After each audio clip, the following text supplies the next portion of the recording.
तो इकोनॉमिक्स की परीक्षा बस आने ही वाली है ना? चलिए, आज बाजार और उसकी संरचनाओं के इस पूरे चैप्टर को ऐसे समझते हैं कि परीक्षा में कोई भी सवाल आए, जवाब बिल्कुल तैयार हो। ये रहा हमारा आज का रूट मैप। हम बिल्कुल बेसिक से शुरू करेंगे कि बाजार क्या होता है, फिर एक एक करके हर तरह के बाजार को समझेंगे। और हाँ, आखिर में एक सुपर यूजफुल समरी टेबल भी देखेंगे जो लास्ट मिनट रिवीजन के लिए एकदम परफेक्ट है। तो तैयार है? चलिए शुरू करते हैं। पहला सेक्शन, बाजार और उसके कारक।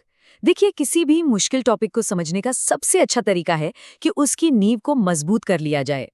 तो जब हम बाजार शब्द सुनते हैं तो दिमाग में क्या आता है? कोई सब्जी मंडी या शॉपिंग मॉल, है ना? पर इकोनॉमिक्स में बाजार का मतलब थोड़ा बड़ा है। बाजार कोई भी जगह हो सकती है, चाहे वो कोई ऑनलाइन शॉपिंग ऐप हो या आपके पड़ोस की दुकान, जहां खरीदार और बेचने वाले किसी चीज का लेन देन करने के लिए जुड़ते हैं। अब ये बात परीक्षा के लिए बहुत बहुत जरूरी है। मोटे तौर पर बाजारों को दो हिस्सों में बांटा जाता है। एक है पूर्ण प्रतियोगी बाजार, जो कि एक किताबी मतलब एक आदर्श स्थिति है, और दूसरा है अपूर्ण प्रतियोगी बाजार, जो कि असल दुनिया है, जहां कंपनियों का कीमतों पर थोड़ा या ज्यादा कंट्रोल होता है। चलिए अब इस किताबी आदर्श को थोड़ा करीब से जानते हैं। सेक्शन 2, पूर्ण प्रतियोगी बाजार।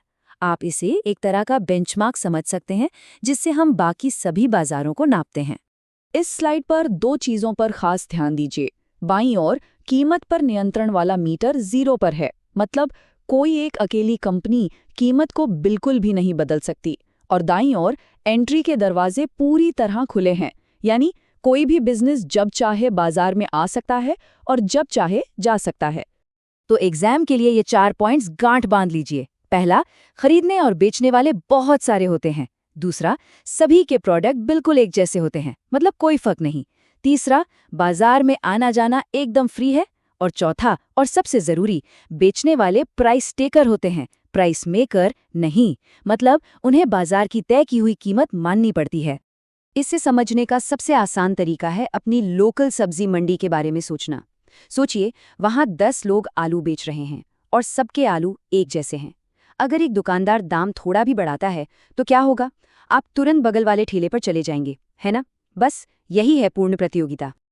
अब चलते हैं कहानी के बिल्कुल दूसरे छोर पर, जो पूर्ण प्रतियोगिता का ठीक उल्टा है। जी हाँ, हम बात कर रहे हैं एकाधिकार की, यानी एक का राज। इसकी परिभाषा इसके नाम में ही छिपी है, एक का अधिकार। मतलब बेचने वाला सिर्फ एक, लेकिन खरीदने वाले बहुत सारे। यहाँ बेचने वाला ही राजा है। कीमत पर उसका पूरा कंट्रोल होता है और एंट्री पर इतनी रुकावटें होते हैं जैसे कोई किला हो कि कोई और कंपनी अंदर आ ही नहीं सकती। और देखिए कैसे थ्योरी असल दुनिया से जुड़ती है।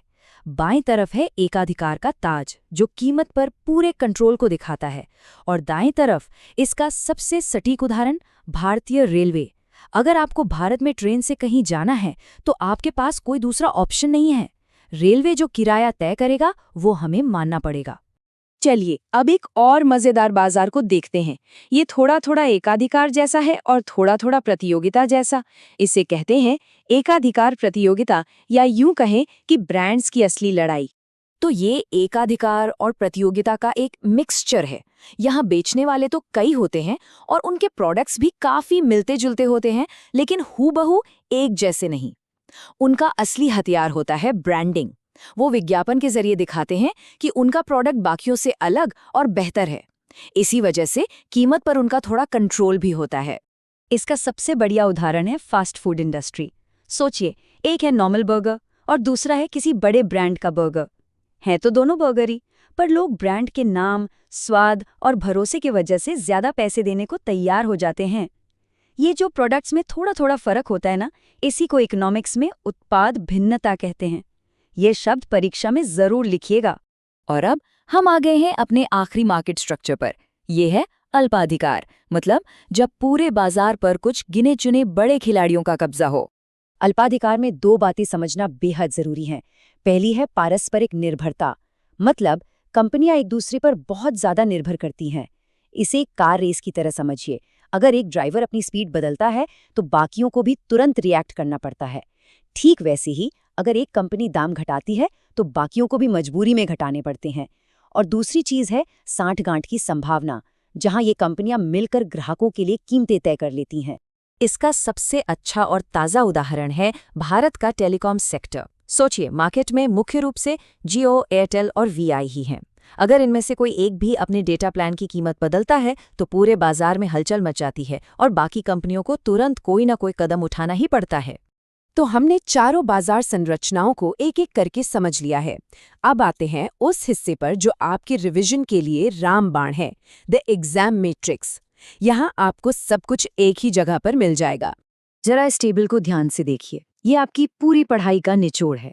पूर्ण प्रतियोगिता में अनगिनत विक्रेता और एक जैसे प्रोडक्ट होने की वजह से कीमत पर कंट्रोल 0।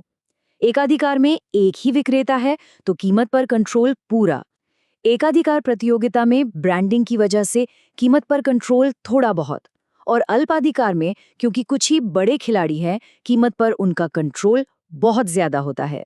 और अगर कुछ भी याद न रहे तो बस ये एक गोल्डन रूल याद रखिएगा, जब प्रोडक्ट समान हो और बेचने वाले अनंत हों तो वो पूर्ण प्रतियोगिता है। ये आपको बेसिक कॉन्सेप्ट हमेशा याद रखने में मदद करेगा। तो अब एक सवाल, जरा अपने आसपास की चीजों को देखिए। जो फोन आप इस्तेमाल करते हैं, जो कॉफी पीते हैं, जो कपड़े पहनते हैं, ये सब किस बाजार में आते हैं? और सबसे जरूरी बात, एक ग्राहक होने के नाते इसका हम पर क्या असर पड़ता है? इस पर सोचिएगा जरूर। सारे कॉन्सेप्ट्स एकदम क्रिस्टल क्लियर हो जाएंगे। आपकी परीक्षा के लिए ढेर सारी शुभकामनाएं।